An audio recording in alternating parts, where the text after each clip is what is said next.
Hi, welcome to Triggered Care. I'm Alex.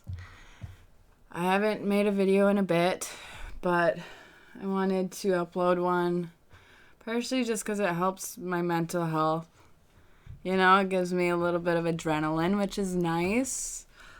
Along with, I have so much on my mind, and I kind of want to ramble about it. I'm going to keep the specifics out of my life out of it because there's so much going on right now that it's a bit overwhelming and scary, and so I don't know what I should talk about and not in regards to my personal life, but I figured I can share my feelings and my thoughts about recovery and all of that stuff because I've been thinking about it, and I've been in recovery for quite a while.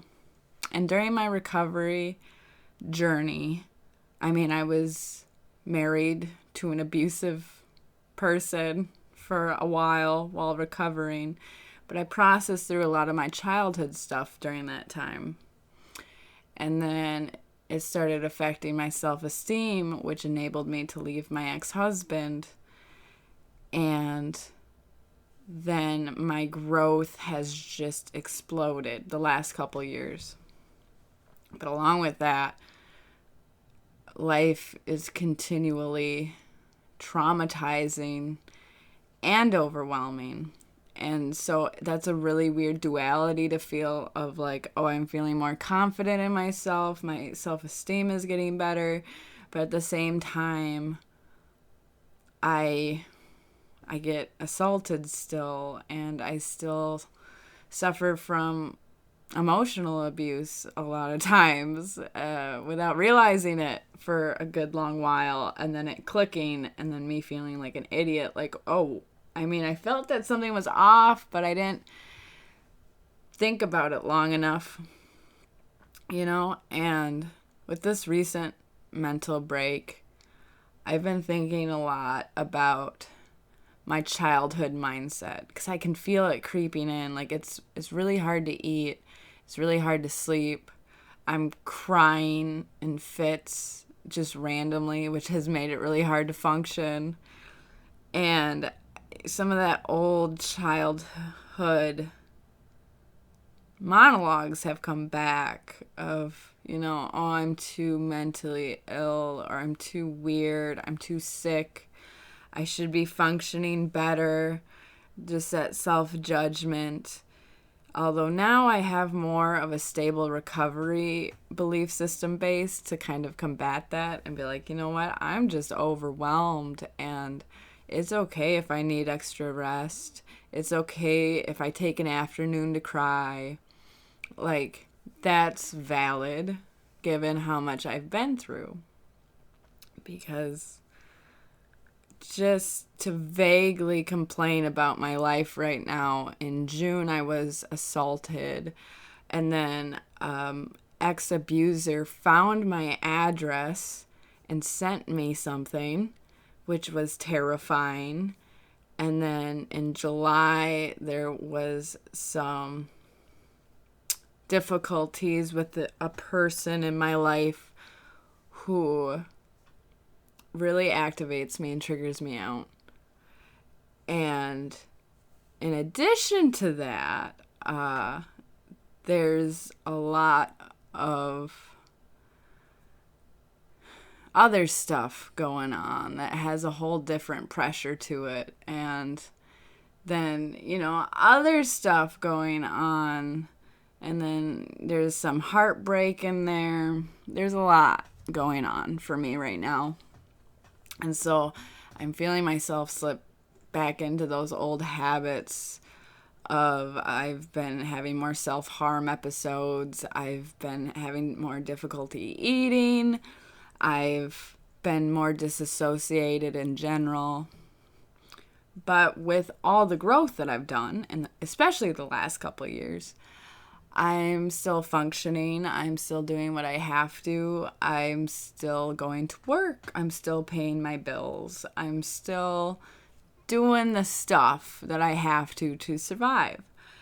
Now, if you combo this with what's going on in social media land, I've recently gotten back into watching TikTok stuff because I did for a little bit a while ago, and then I'm like, well, this isn't really for me, but one of my friends was like, oh, you got to get back on there. So I did. I found a lot of advocacy TikToks. Well, they just know what I want to see. They have a very good algorithm, but it's also so depressing seeing all of this horrendous, tragic stuff going on. And everybody's feeling awful, and I know that, and it makes me want to support more. But then I feel bad because I'm so exhausted from my own life falling apart that I don't know how to be a good support all the time, because I just feel so disassociated, and like all I can do right now is cry. And then there's the talk of the general strike coming up in October, which I am excited for some civil action to protest what's going on via the government, via the corporations. We should be protesting that. We should be actively trying to combat that oppression in the most legal ways possible, and trying to change that as peacefully as we can. But it also, like, just the energy. I'm in Trump country, and it's very split up and divided belief-wise around here. And it's scary going out. It's really nerve-wracking. And so not only do I have all these personal issues, but just the social tensions and what people are talking about, and everything's just extremely activating. And so I've been thinking about old belief systems and that old survival skill set, because I find myself pulling from that more and more, because my brain's getting to this state of over adrenalized and stuck in survival mode, while I have more ability now to kind of grab things from my recovery knowledge and be like, wait a second. Like, if I need a distraction right now, this is a healthier distraction option I'm going to take. I have a little bit more control over force feeding myself and making sure I'm getting calories. And I can definitely notice a difference. And it's really weird to have like a weird sense of pride of like, oh, I've made so much progress. When you feel like shit, when you feel like you're dying and you just overwhelmed by everything, and you're worried about your community, you're worried about yourself, you're worried about literally everything. And so, yeah, it's a rough spot. It's a very rough spot. And I know that a lot of people are feeling that rough spottedness.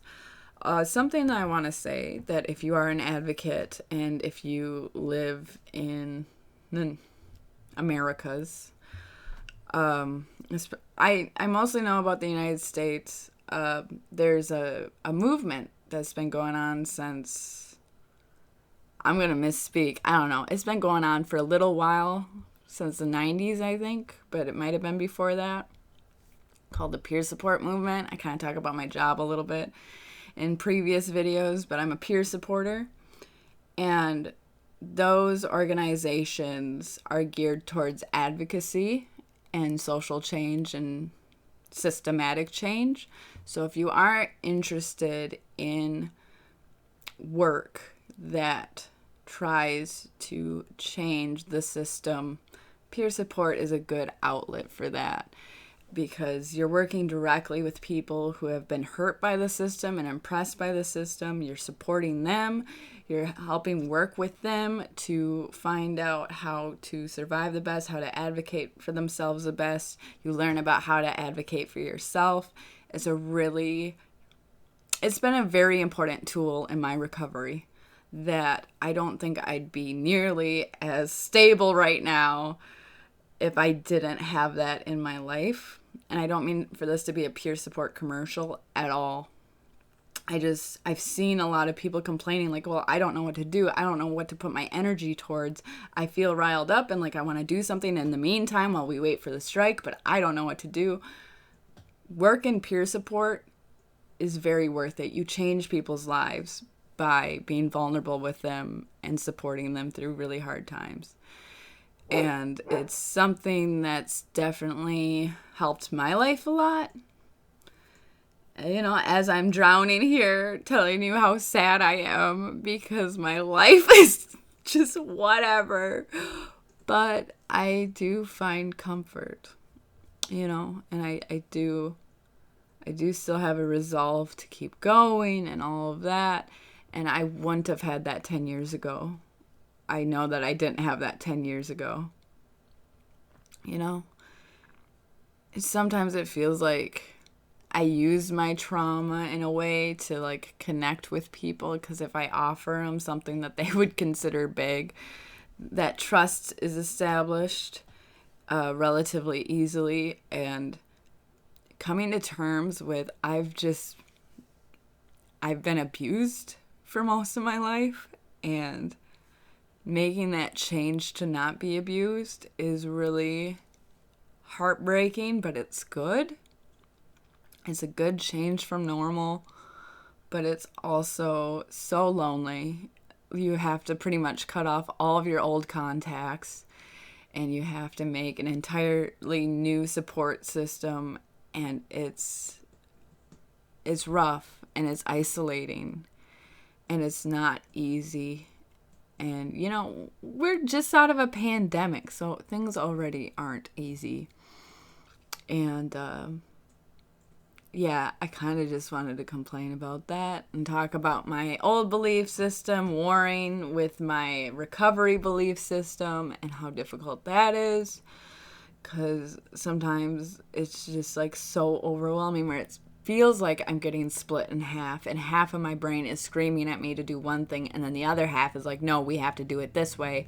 And it's like, can I just get some relaxation time?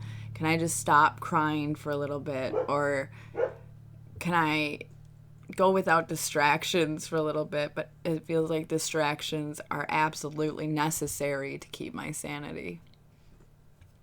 So that's kind of just my emotional temperature. If y'all want to share yours, please do. I find the most comfort talking to people and hearing about what they're going through and feeling like we have a connection of pain, of like, oh, we're both feeling this right now. And that's comforting. And it's sad, but it's comforting. So if you would like to share anything, the comments are open. The Discord is open. And I really hope everybody's having good ones.